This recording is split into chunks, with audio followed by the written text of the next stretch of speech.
Thank you. So I don't know how many of you have come to one of my concerts before, and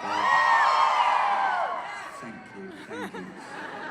It's never been with a band, right? It's always just been me on my own, and the one thing I didn't want to do when I got the band was to completely forget about the last 10 years and just start playing rock and roll music, you know?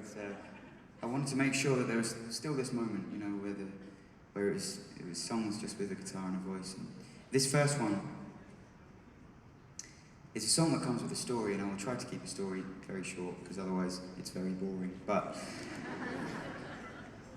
I was, as I told you before, I used to play in the street. I used to play as a street musician, and this song is about two people that I met one summer when I was traveling around Europe. And the first half of the song is about a man that I met in Denmark, in Copenhagen, and no Danish people, okay, cool. It's a wonderful city, but its police are very strict.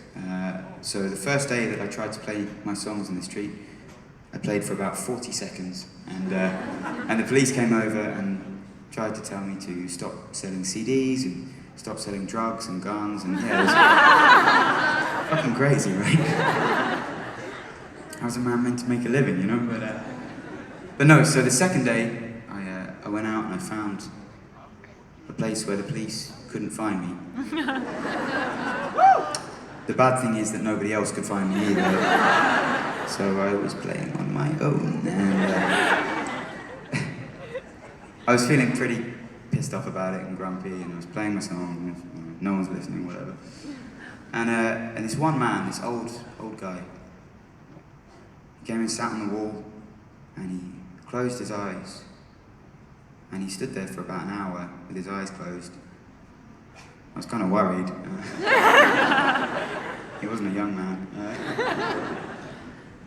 But I was so thankful that somebody in this busy street was paying attention and listening. I was packing up my things at the end, and he came over and we had this conversation that I'll never forget. He told me that he was Australian, and all right. There's my Australian friend, hello. Good aim, mate. He did. You're ruining the punchline. But yeah, so he was Australian. He told me that he'd never been out of Australia before. This was his first trip to Europe or abroad at all. And he said that him and his wife had been planning this big trip together for years and years. And every month they were saving some money. Every month they'd put away some money. And once the kids left home, they agreed that they would go on this trip, so they started booking hotels and flights, and they were going to see the world together. And a few weeks before they were meant to go, his wife died, very suddenly. And what I thought was incredible about this man is that he still decided to pack his bags and go into the big, weird, confusing, lonely world on his own just after losing his best friend. And I just thought it was the bravest thing that I can remember hearing. So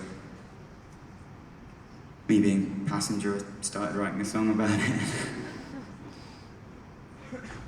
I wrote a minute and a half of a song and I loved it and I was so happy with it, but I'd said everything. I'd told his story, I'd said everything that I could say about this man, everything that I knew about him.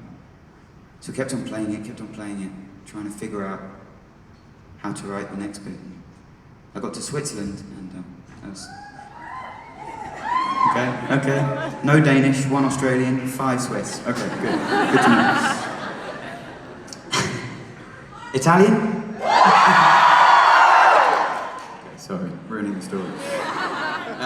But I got to Switzerland and I was sat outside playing this song over and over and over again.